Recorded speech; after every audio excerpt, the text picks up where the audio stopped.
Transparência Eleitoral Brasil, a doutora Bianca Maria Gonçalves e Silva. Excelentíssimo senhor presidente, excelentíssimo senhor relator, excelentíssimos ministros, senhora ministra, excelentíssimo procurador-geral da República.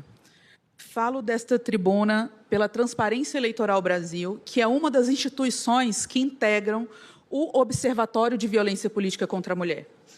E trago aqui a esta tribuna uma reflexão para todos nós, enquanto sociedade, que prezamos pela democracia neste país. Como evitar que conquistas históricas sejam desidratadas pelo poder que deveria protegê-las? Trago aqui, ministro Flávio Dino, um dado solicitado por Vossa Excelência, que nós pegamos aqui agora, de uma reportagem do Congresso em Foco, da plataforma 72 Horas, que faz a checagem a cada 72 horas dos recursos que são aportados para as candidaturas de mulheres e pessoas negras. E, em 2022, segundo essa plataforma, apenas 9 partidos dos 23 que receberam recursos do Fundo Partidário e do Fundo Especial de Financiamento de Campanha cumpriram o percentual mínimo de 30% de repasse de recursos para candidaturas de mulheres e pessoas negras.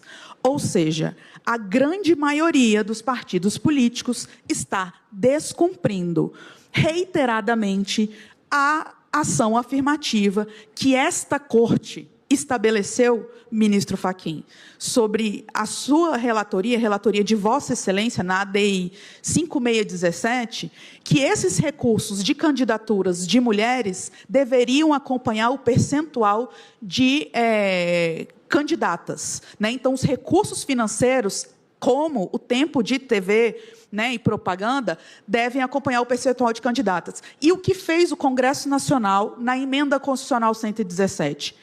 Apenas e tão somente transcreveu o que esta Corte já tinha decidido. Então, não foi favor nenhum o que o Congresso Nacional fez na Emenda Constitucional 117. Né? Isso já estava estabelecido por esta Corte e já existia em outras leis.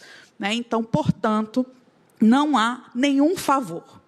E nós, da Transparência Eleitoral Brasil, e especialmente eu, pelo Observatório de Violência Política contra a Mulher, acompanhamos muito de perto a tramitação dessa PEC 18.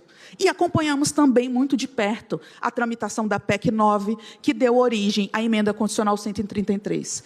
E a época da PEC 18, que deu origem à Emenda Constitucional 117, aqui discutida, nós alertamos em nota técnica sobre a preocupação que nós tínhamos de constitucionalizar a impunidade, porque foi exatamente isso que o Congresso Nacional fez. O Congresso Nacional constitucionalizou a impunidade em ciclos reiterados de anistias. Né? Então, é por essa razão que nós estamos aqui pedindo a essa Corte que coloque um freio de arrumação nessa situação que vem eleição após a eleição, acontecendo novamente. Nós precisamos, como disse a ministra Carmen na abertura dos trabalhos, fazer valer a Constituição Federal. E, ao contrário do que foi dito aqui, com todas as vênias, pela advocacia do Senado, nós estamos, sim, a descumprir cláusula pétrea, inclusive, porque o princípio da igualdade, esta Corte já decidiu que é um princípio essencial, é do núcleo essencial das cláusulas pétreas. Então, nós precisamos, Vossas Excelências têm a oportunidade e a missão de impedir que essas garantias fundamentais sejam anuladas por maiorias ocasionais. A igualdade, como sabemos, é o núcleo essencial das nossas cláusulas pétreas. Nós não podemos deixar que a exceção passe a ser regra. Né? Nós estamos em um cenário em que a sanção deveria ser regra e não exceção, como está posto na Constituição Federal.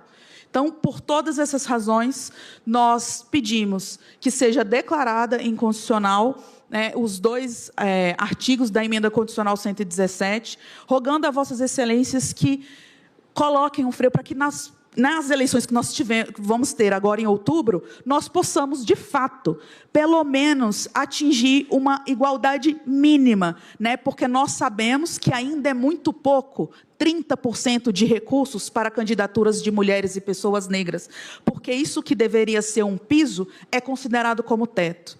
E vale lembrar também, ministro Dino, não está em julgamento neste momento aqui, porque se trata da emenda constitucional 133, mas a emenda constitucional 133, quando veio como uma quarta anistia, né, para o repasse de recursos para mulheres e pessoas negras, ela trouxe uma limitação o repasse de recursos para pessoas negras, porque esta corte tinha decidido em ADPF que também o repasse de recursos para pessoas negras deveria acompanhar o percentual de candidaturas, enquanto a emenda constitucional 133 colocou lá um limite, né? O partido poderá aplicar 30%, mas não obriga que esses 30% sejam acompanhados pelo percentual de candidatura, o que, na prática, revela um teto. Então, por essas razões, pedimos a procedência da ação. Muito obrigada, excelências. Muito obrigado. A Vossa Senhoria falará agora.